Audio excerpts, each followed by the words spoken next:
Welcome to my guide on Asaba Harumasa. Watching the whole video will give you a better understanding of how Harumasa functions and his role in any team, but if you're just looking for some quick build recommendations, I will provide some at the end of the video. Please like and subscribe if you find the guide informative, and let's jump in. Harumasa is an S-rank electric melee range hybrid attack unit from the Section 6 faction.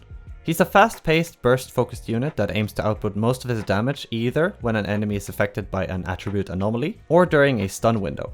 He thrives in mono-electric teams that assist in keeping up the shock attribute, so Harumasa can play around the increased damage to his special dash attack. Harumasa's unique Electro Quiver, X-marked, and Awaken mechanics will require some management to keep track of since he doesn't have any HUD elements to assist him. But with a good understanding of his kit and a rotation in mind for every burst phase, Harumasa will be able to output a lot of damage in a very short amount of time. In many ways, Harumasa is the baseline S-rank attack unit without any fancy stat scalings and will just want standard crit and attack stats to do his job. He will be an amazing addition to anyone looking to expand their Electro team with a new main DPS unit. Before we go into Harumasa's skills and abilities proper, we first have to have a look at his Electro Quivers. Unlike most other units, Harumasa doesn't have any HUD elements to show his unique character mechanics. Instead, they are all on-field mechanics that we need to visually keep track of ourselves. The Electro Quivers specifically are electro crackling boxes that appear in stacks of 2 or 6 depending on what skill we use to generate them. They don't do anything by themselves and just appear in a pattern near the affected enemy when we spawn them. They then stay on field for a long time unless they're activated by one of Harumasa's abilities. When that happens, the Electro Quiver turn into homing projectiles and hit the enemy target Harumasa is locked onto. When these homing projectiles hit an enemy, they turn into a new effect which activates Harumasa's next unique element, the Awakened state. When Harumasa enters this Awakened state, it allows him to use his core gameplay mechanic, his special dash attack. But we'll get to that in a bit. Harumasa has a ranged 5-hit basic attack string where the first 3 hits do physical damage and the last 2 do electric damage. All of the attacks are piercing shots and will hit multiple enemies if they are in close proximity to each other. And since they're all ranged attacks, they also suffer from damage falloff, depending on distance from the enemy. When the 5th hit of his basic attack hits an enemy, it will generate 2 Electro Quivers. This 5th attack also has an interaction with Harumasa's chain attack, where after a chain attack it will generate 6 Electro Quivers instead of 2. If we hold down a direction while firing arrows, Harumasa can reposition with a shot that does physical damage. However, this repositioning can't activate perfect dodges, so in most cases it might just be better to use a normal dodge and/or a dash attack to reposition instead. Harumasa also has a special basic attack called Falling Feather, which works as a primer for Harumasa's Electro Quivers. This special basic attack is activated by holding down the special attack button after a 5th basic hit, a non-EX or EX special attack, or a chain attack. It can also be done by just holding down the basic attack button at any point, which locks Harumasa onto a target. Releasing the button will then fire a Falling Feather arrow at the target no matter the distance, causing electric damage. And now for the final part of Harumasa's basic attacks, which is mainly a passive effect. First, if a squad member applies any attribute anomaly to an enemy and there are no Electro Quivers active, the anomaly will generate 6 Electro Quivers instantly on a 12-second cooldown. The passive also limits the number of Electro Quivers that are allowed to be on the field at the same time to 6, so if another pair of Electro Quivers are generated, they will simply just replace a previous pair. But if a Falling Feather hits a target when Electro Quivers are around, the Quivers will turn into homing projectiles and hit the same target the Falling Feather hit. When these homing projectiles hit a target, they're affected by a new debuff called Electro Prison. Electro Prison can stack up to 8 times and last for 10 seconds, but repeat triggers will reset this duration. If a target has at least 2 stacks of Electro Prison on them, they will also be marked with the X-marked effect, which we'll talk more about in a bit. Harumasa's basic dodges functions as most other characters. Tapping the dodge button will cause Harumasa to do a standard dodge, which can be followed up by a dash attack causing physical damage, or if we activate a perfect dodge, a dodge counter causing electric damage. The more interesting part of this skill comes into play when there's an enemy on field with the X-marked effect on them. Whenever an enemy with X marked is on field, Harumasa enters his awakened state, which can be a bit hard to see, but is indicated by his bow glowing white. When Harumasa is in his awakened state, his normal ranged dash attack turns into a melee slashing combo. Pressing the basic attack button after a dodge or after firing a falling feather, Harumasa will rush to the closest X marked enemy and slash at them, consuming 2 stacks of Electro Prison. If there are less than 2 stacks of Electro Prison on an enemy, the X marked effect will disappear and Harumasa will exit his awakened state again. But if there are at least 6 stacks of Electro Prison, Harumasa can repeatedly slash at the X marked enemy for a 3-hit combo. Since the number of Electro Prison on a target caps out at 8, this means that the maximum number of hits in a single combo is 4. So after the initial dash attack, the remaining 3 hits will alternate between /2 and 3. Harumasa's core passive only revolves around his special dash attack. It increases the attack's crit rate by a percentage, and when the dash attack triggers a critical hit, it generates a stack of Gleaming Edge. Each dash attack can generate up to 3 stacks of Gleaming Edge per use, and Harumasa can have a maximum of 6 stacks in total. Gleaming Edge only lasts for 5 seconds, but the duration is reset after every time the dash attack crits. The effect of Gleaming Edge is an increased crit damage to the same special dash attack. Each stack increases the dash's crit damage by a percentage, so Harumasa's core passive just feeds into itself and really emphasizes the use of this special attack. Harumasa's additional ability is activated by either having a stun or an anomaly unit in his squad. When activated, Harumasa gains 2 bonuses versus targets that are stunned or under an attribute anomaly effect. The first effect is that his damage to these targets are increased by 40%. And the other is that when he hits them with a falling feather, it will instantly apply 2 stacks of Electro Prison to the target. Harumasa's EX special is activated by just tapping the special attack button whenever he has 60 or more energy. During the attack, he throws his bow at the enemy and then fires an arrow when it returns to him. The attack does electric damage with a high motion value and also generates 6 electro quivers once the arrow hits the enemy or the ground. Harumasa has a very standard assist setup. His quick assist only does electric damage and can be followed up by the second hit of his basic attack string. He has a defensive assist, and his assist follow-up attack does a respectable amount of electric damage and leads into the third hit of his basic attack. Harumasa's chain attack shoots an arrow into the air which then comes raining down on the enemy for a lot of electric damage. When the arrow hits the ground, it also generates 6 electro quivers near the hit enemy. I mentioned this before when I talked about Harumasa's basic attack, but after a chain attack, Harumasa's 5th basic hit will now generate 6 quivers instead of 2. And his ultimate is just a high motion value hit where Harumasa shoots an arrow in a straight line causing high electric damage to any enemy in its path.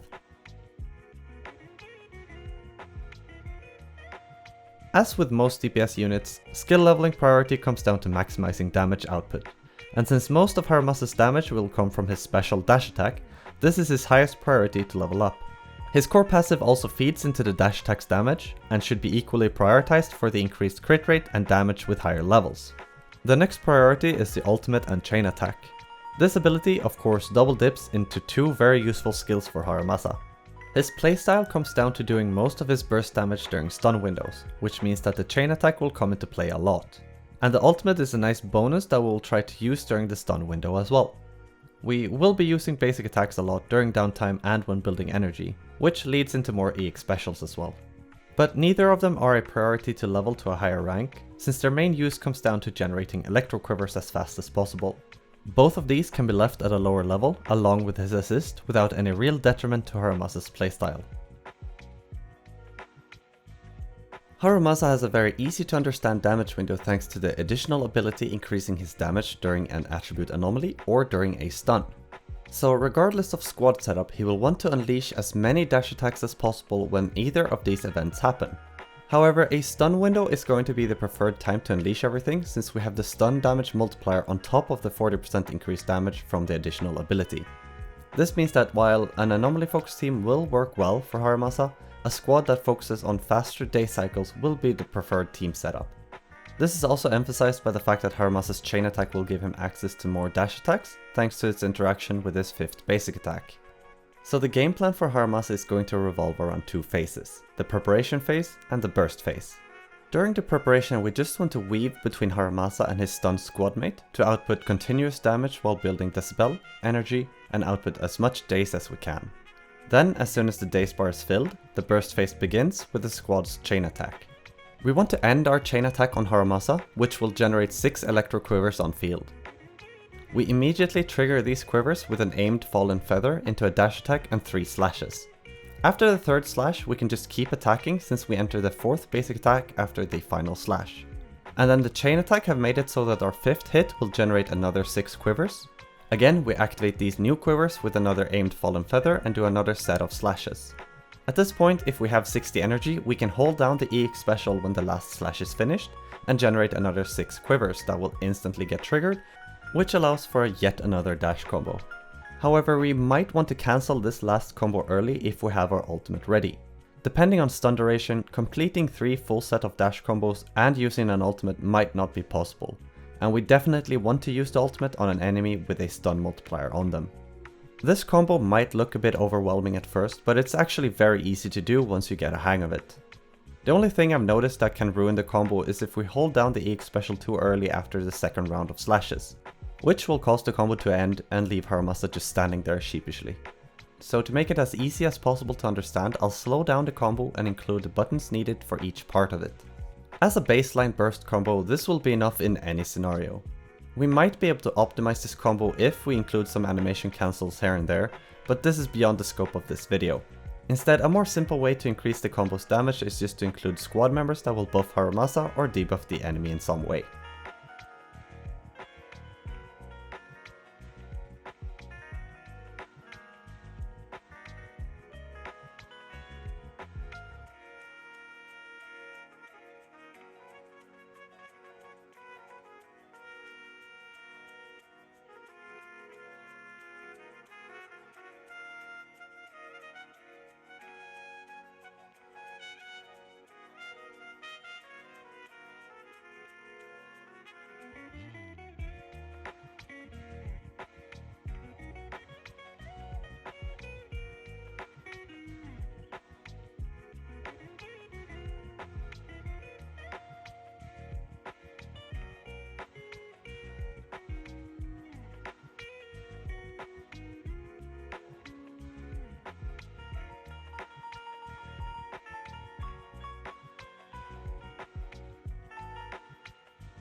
Harumasa's best W engine option is his signature Sunshine Herb Case. At rank 1 and level 60, the engine provides 713 base attack and 48% crit damage as an advanced stat. The engine effect increases the user's crit rate by 10% and the electric damage of dash attacks by 40%. Also, when an enemy is affected by an attribute anomaly or enters a stunned state, the user's crit rate is increased by another 10% for 15 seconds. This is a very simple engine without any convoluted engine effects, and since Harumasa doesn't have any stat thresholds and just wants to build for as much damage as possible, this engine very simply boosts all the crucial parts of his kit. A very good option. For more accessible engines, we have Cannon Rotor from the Battle Pass, and from the Gadget Shop, Starlight Engine and Street Superstar. As always, engine ranks matter, so use the one with the highest rank. Cannon Rotor and Street Superstar are valid options that add more damage to crits and increase ultimate damage respectively. But out of these 3 options, the Starlight Engine is the universally best engine thanks to its very easy to keep up engine effect that increases every part of Harumasa's kit. The Starlight Engine is in general a very good option for a lot of attack units and is worth ranking up for other units as well. For less accessible options, we have Soldier 11's The Brimstone and Anton's Drill Rig Red Axis. Similarly to the Starlight engine, the Brimstone is a generally very solid option for any attack unit because it just increases attack and isn't tied to any specific elemental damage. If you have this engine, it will be the second best option to use behind Harumasa's signature. Then Anton's engine is a valid option thanks to its engine effect boosting dash attack damage by quite a bit. Unfortunately, the advanced stat on this engine is energy regen, which will lead to more EX specials, but isn't as useful as attack percent for Harumasa. And finally, Harumasa's best free-to-play option, and the best option in general outside of S-rank engines, the event engine Marcato Desire. This limited time engine has crit rate as a substat and an EX special and chain attack related engine effect. It also, just like Harumasa, is improved when an enemy target is under an attribute anomaly effect. So my recommendation goes as follows.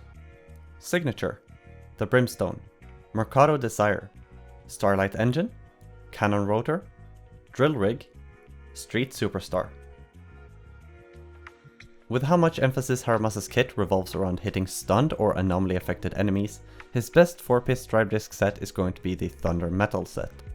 This set will increase his electric damage by 10% and increase his attack by 28% whenever an enemy is under the shock attribute anomaly. Harumasa's choice of 2 pieces is a bit more flexible and comes down to squad members, Rina specifically, or what stat we feel that he is missing. If we're trying to reach a good 1-2 crit rate to crit damage distribution, we can go for either Woodpecker Electro or Branch and Blade Song, depending on what we need. If we're just looking for more attack, we can either pick Astral Voice or Hormone Punk. Or if we have good stats and use Rina as a squad member, the extra 8 pen percent goes up a lot in value. As for drive disc main stats to go for, use crit rate or crit damage for disc 4, electric damage or pen percent for disc 5, and attack percent for disc 6. The choice between a crit rate or a crit damage disc in slot 4 comes down a lot to substats on other pieces. However, if we use Harumasa's signature engine, crit damage is more valuable thanks to his core passive and the engine effect giving so much crit rate. Disc 5 should be electric damage percent in most cases unless we have very good disc substats and use Rina as a squad member. Then we can consider a pen percent disc instead, since the pen percent goes up a lot in value the higher it is. And disc 6 will always be attack percent because the other possible stats available on this disc slot aren't as valuable for Harumasa. Harumasa is a very simple attack unit in many regards, and he doesn't have any thresholds to aim for in his kit. So the substats we want to get for him are as many crit stats and attack percent rolls as we can get our hands on. Crit stats are still a priority, since a good 1-2 crit rate to crit damage distribution is always desired on these types of units. The only thing of note is that we don't want more than 75% crit rate, since the max rank of Harumasa's core passive gives 25% crit rate to his dash attacks. And if we have his signature, we don't want more than 55% crit rate to avoid overcapping. Just don't hyper focus on crit rate though, because it's more valuable to keep a good balance of stats after all. After crit stats, attack percent is the most valuable option, followed by flat attack and pen. Now for Harumasa's Mindscapes. M1. The maximum limit of Electro Prison stacks on an enemy is increased from 8 to 14 stacks. And when an Electro Quiver is triggered, the number of stacks applied per homing projectile is doubled. M2. When a chain attack or ultimate is used by Harumasa, he gains 7 stacks of Electro Blitz. With this buff, Harumasa's special dash attack has 50% increased damage, and each dash attack consumes 1 stack of Electro Blitz. M4. Electro Prison now lasts for 20 seconds. When Harumasa's special dash attack hits an enemy, he gains 30 ultimate charge per use of the skill. Using his ultimate will apply the maximum number of Electro Prison stacks to all on-field enemies. M6. After Harumasa's homing projectiles hit a stunned enemy or an enemy under an attribute anomaly, he will ignore 15% of the target's electric resistance for 12 seconds. Every 12 times an enemy is hit by his homing attacks, an extra electromagnetic explosion is triggered, dealing 1500% of Harumasa's attack to the enemy as electric damage. In summary, M1 lets Harumasa stack up more Electro Prisons on an enemy so that he can use 2 dash attack combos back to back. M2 increases the damage of his dash attacks by a good amount, and M4 improves his decibel generation and adds more utility to the ultimate. Finally, M6 increases Harumasa's overall damage through res reduction and adds another passive nuke to his kit. These Mindscapes are fairly basic damage increases and are not needed for Harumasa to function. Never feel the need to get more than a single copy of a character. Harumasa will want to be in a squad that activates his additional ability for the extra damage it provides. And to do so, he needs to pair up with a stun or an anomaly unit. Then for further synergy, he would prefer at least one other electric unit in his squad to help with the upkeep of the shock attribute anomaly, which will increase the team's damage output overall and synergizes well with the Thunder Metal drive disc set. So for a basic but solid free to play option, we can pair Harumasa with Anbi and Nicole. Compared to a lot of other free-to-play teams, this one is very functional since Ambi outputs so much daze, and can be equipped with a Freedom Blues drive disk set to help with more electric application. And Nicole is generally a very good option as a support with her defense shred. Other stun options are Coleda, which we can combine with Grace for high shock upkeep, or Lucy for extra buffing power. Then for the premier Harumasa team with Chingy and Rina. This team will have good synergies all around, with Chingy adding to the anomaly buildup together with Rina, who extends the shock duration and increases all electric damage done. Chingy is also able to not only output a lot of daze very quickly, but also adds a lot to the stun damage multiplier, which also synergizes well with Harumasa's focus on dealing his burst rotation during the stun period. Overall, this will be Harumasa's strongest squad setup. We could also go for a team with longer lasting anomalies, like a burn team with Bernice for example. That way it's possible to keep up the damage bonus from Harumasa's additional ability for longer periods of time. However, I wouldn't recommend this since the stun team has better synergies overall. I hope you were able to get something valuable out of this video and that it will help you improve your gameplay while using Harumasa. Please like the video if you learned something and subscribe for more guides. Thank you for watching and I'll see you next time.